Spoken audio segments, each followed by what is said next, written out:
बिस्मिल्लाहिर्रहमानिर्रहीम। मेरा नाम प्रोफेसर जावेद अकरम है और मैं आजकल minister health government of Punjab हूँ। दुआ करूँगा कि ये रमज़ान तमाम मुस्लिम उम्मा के लिए, ख़ासकर पाकिस्तान के लिए रहमतों से भरपूर हो और जितनी भी हमारी ज़हमतों में हम मुब्तला हैं वो ज़हमतों का ख़ात्मा लेके आए। अल्लाह ताला हमारे मुल्क को महफूज रखे और हमें रमज़ान के रूहानी और जिस्मानी फ़वाइद लेने की तौफ़ीक दे।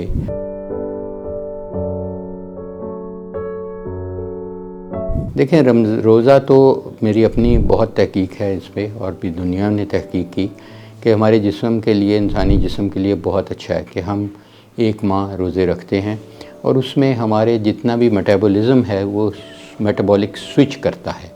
यानी कि हम एक इंटरमिटेंट फास्टिंग में मुब्तला होते हैं जिसमें हम ना कुछ पीते हैं ना कुछ खाते हैं। मुख्तलिफ़ मुल्कों में मुख्तलिफ़ ड्यूरेशन है रमज़ान की, तो 12 घंटे 16 घंटे कई मुल्कों में कुछ नहीं खाया पिया जाता। उससे आपका जो अपना ग्लाइकोजन है लिवर का वो टूटता है और आपका फैटी लिवर कम होता है और उसको आप इस्तेमाल करते हैं। शुगर हरगिज़ लो नहीं होती। सबसे ज़्यादा जो अफेक्ट होती है वो हमारी अंतड़ियाँ और पेट अफेक्ट होता है। उसकी वजह रमज़ान नहीं है, उसकी वजह अफ्तार है और अफ्तार का पाकिस्तान में शऊर ही नहीं है कि नीले पीले शरबतों के साथ लाल शरबतों के बग़ैर हो, और ये भी शऊर नहीं है किसी को कि ये जो तली हुई डीप फ्राइड चीज़ें हैं, समोसे पकौड़े दही बड़े, इनके बग़ैर रमज़ान मेरा ख़्याल है नामुकम्मल रहता है पाकिस्तान में। उससे जो हम फ़ायदा हासिल करना है उससे नुकसान हासिल कर जाते हैं। हम अपने आप को ठोसते हैं जैसे ये शायद हमारा रोज़ा खोलने के बाद पहला खाना है, लेकिन ये भी समझा जाता है कि आखिरी भी है। दौड़ें लगती हैं, फटाफट प्लेटें भर जाती हैं और भूख ख़त्म हो जाती है, लेकिन फिर भी ठोसते हैं। और उसका नतीजा ये होता है कि अक्सर जो रमज़ान में लोगों के पेट ख़राब रहते हैं, दस्त लग जाते हैं, जलन रहती है, खट्टे डकार आते हैं और ये गट हेल्थ जो है वो जो हमारी इंटेस्टाइन्स हैं वो बहुत ज़्यादा इसकी प्राइस पे करती हैं। मैं ये समझता हूँ कि हमें सुन्नत रसूल पाक सल्लल्लाहु अलैहि वसल्लम के मुताबिक रोज़ा रखना चाहिए और खोलना चाहिए। एक खजूर से खोलें, 2 खजूरें खा लें, पानी पेट भर के लें, थोड़ा सा फ्रूट खा लें, नमाज़ पढ़ें और रात का खाना खा लें और सुबह नाश्ते से आप रोज़ा रख लें। कुछ नहीं होने वाला, कोई एक्स्ट्रा चीज़ों की ज़रूरत नहीं है। कुछ लोगों को इसमें पेट की क्योंकि अडेप्टेशन बहुत होती है और गट हेल्थ जो है उनकी बहुत ज़्यादा अफेक्ट होती है क्योंकि वो बहुत सारी चिकनाई वाली और तली हुई चीज़ें खाते हैं। तो इसलिए ज़्यादातर लोगों को मैंने देखा गया कि वो एंटीबायोटिक की तरफ रुजू करते हैं। कोई ना कोई, वो किसी डॉक्टर को भी नहीं पूछते, खुद ही बाज़ार से लेके खाते हैं। ये इंतहाई ख़तरनाक रुझान है। जब आप एंटीबायोटिक लेंगे और एंटीबायोटिक को अब्यूज़ करेंगे, यूज़ नहीं करेंगे, तो उसका रेजिस्टेंस आप में पैदा हो जाएगा। जब आपको वाकया ही एंटीबायोटिक की ज़रूरत होगी तो एंटीबायोटिक नहीं काम करेगी।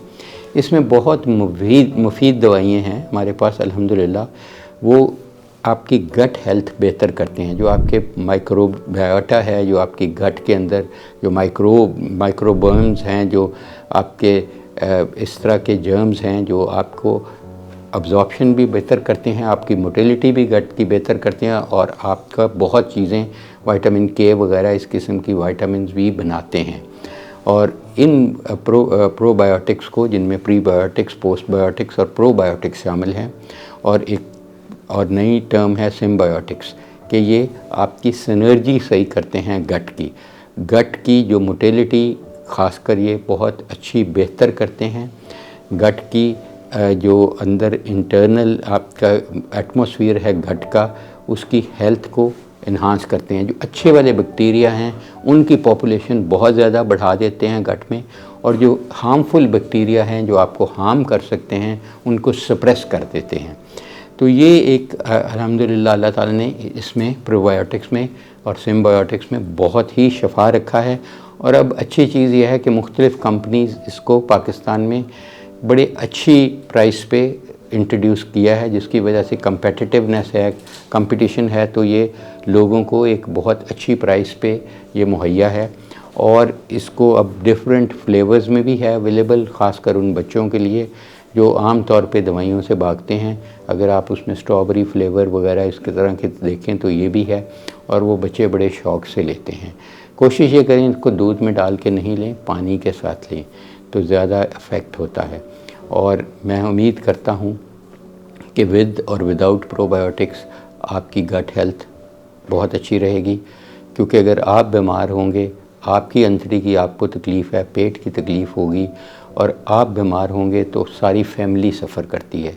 ये रमज़ान जिसका मकसद ही है कि इसको एंजॉय किया जाए, फैमिली इकट्ठे बैठ के रोज़ा रखे, इकट्ठा खोले, और तभी आपके ख़ानदान वाले भी इस रमज़ान को एंजॉय भी कर सकते हैं और बहुत सारी रहमतें भी अपने लिए समेट सकते हैं। तो मैं उम्मीद करता हूँ कि आप अपना ख्याल रखेंगे, अपने इर्द गिर्द के लोगों का ख्याल रखेंगे और रमज़ान से भरपूर जिस्मानी और रूहानी फ़वाइद हासिल करेंगे।